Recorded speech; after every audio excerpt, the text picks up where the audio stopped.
Hello, good evening, and welcome to Prime Business with me, Emma Davis. Now to our stories. Economist Dr. Patrick Esuming has hinted that the inflows from the International Monetary Fund and the World Bank will have an immediate impact on the Forex market. He called for fiscal prudence under the IMF program.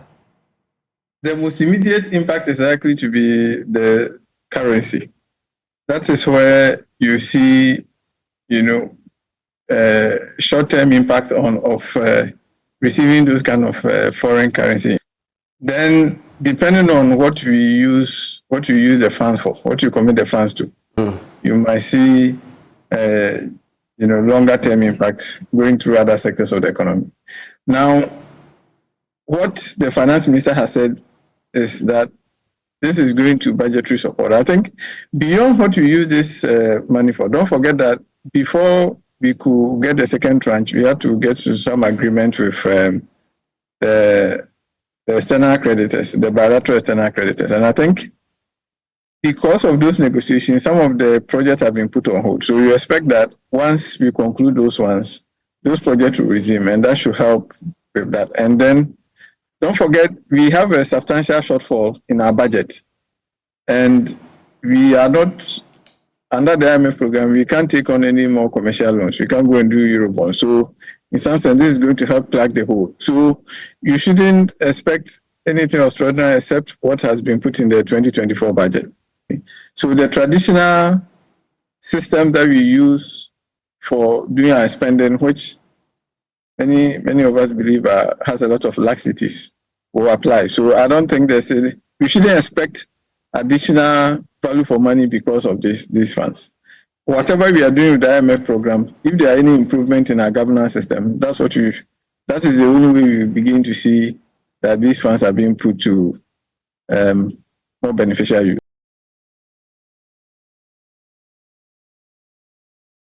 Meanwhile, research lead of GCB Capital, Courage Buti, is calling for the strengthening of the Forex reforms to manage and sustain liquidity in the Forex market. His comment is coming at a time Ghana's exchange regime is predicted to be robust in the first quarter of the year, following the release of the $600 million second tranche and a $300 million support from the World Bank to the economy. Speaking to Joy Business, Mr. Buti said it is imperative to enforce the Forex market with laws that will strengthen the terrain. Doing a few reforms here and there, you have to control the cedi liquidity levels on the market. We've seen a switch from keeping reserves, CR in dollars to now just cedis. All of these are ways to mop up cedi liquidity from the system and release some effects so that there will be a bit more liquidity on the market. Because as it stands, portfolio investors are not coming in with flows. They are not just open to the Ghanaian market. So as trade finance, export receipts at Bank of Ghana's interventions and things like that, those are the sources of flow to the market and what the banks are providing from, if you like, repatriations and Ghanaians abroad sending something home and all of that. Those are the sources of flow now, and not a lot on the portfolio market and the capital market in general.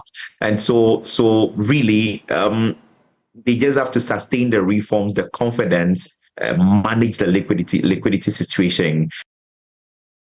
Now, former Finance Minister Dr. Kwabena Duffuor is cautioning the government against what he described as excessive taxation. He says instead of increasing taxes, the government should rather build a robust and efficient tax system that has the capacity to generate enough domestic revenue to cushion the Ghanaian economy.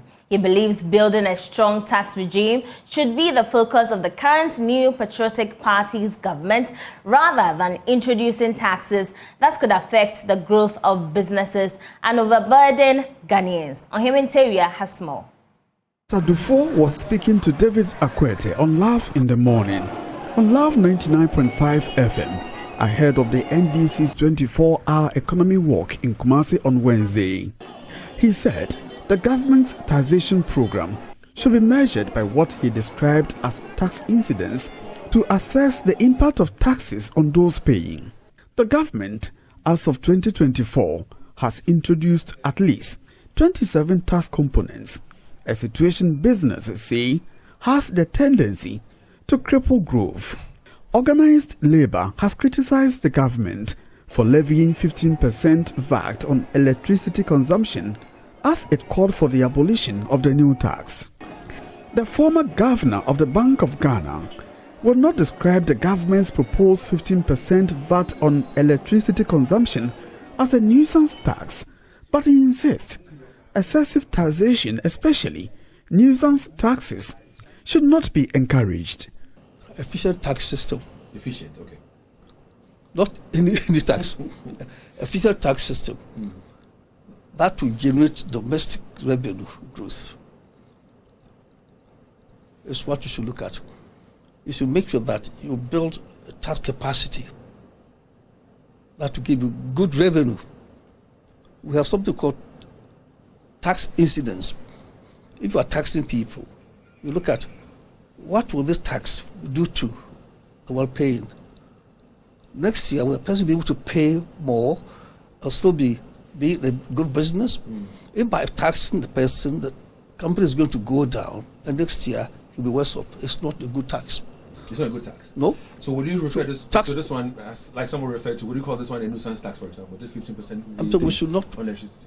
Nuisance tax should not be encouraged. Because will you describe this one as a nuisance tax? Which one? The VAT 50% electricity consumption.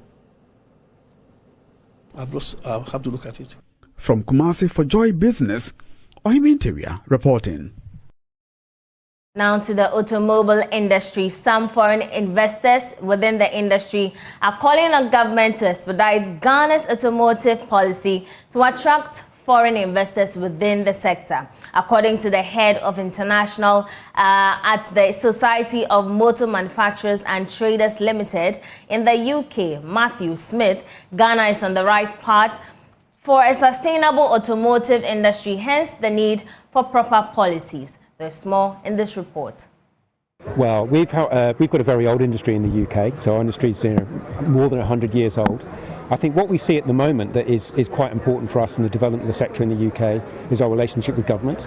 So this week we've been hearing a lot about the policy developments in the automotive policy, in other areas, the way that the government is looking to grow the sector here. Certainly in the UK, our experience is that by us working closely with the government, we can make sure that the policies that the government brings in are the right ones for the industry and for the growth of the sector at the right time. When companies look to invest, they look for somewhere to come and do business. They want to know the size of the market opportunity. So I think that if you have access to the Ghana market, which is a significant and growing market, but if there's a much bigger story to tell, a much wider market opportunity, and I think that can make a big difference to companies. I think the UK companies coming here, there are different companies looking for different opportunities.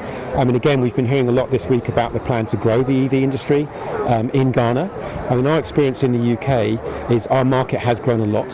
So last year, the BEV sales, the pure battery electric vehicles, were 16%. So we've seen some very strong early growth in the UK, but we're now finding some challenges.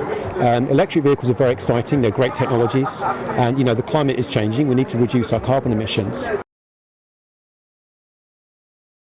As part of efforts to expand insurance coverage, prominent health insurance company Glyco Healthcare has launched the Glyco Sunkwa Health Plan and the Glyco eHealth app. According to the chief executive of Glyco Healthcare, Mami Efriye Boache, the two products will leverage technology to offer patrons a convenient healthcare delivery. InsurTech has been identified as an important channel to expand insurance coverage, especially in Africa. In Ghana, Glyco Healthcare, one of the leading insurance firms, has launched the Glyco Sunkwa Health Plan and the Glyco eHealth app.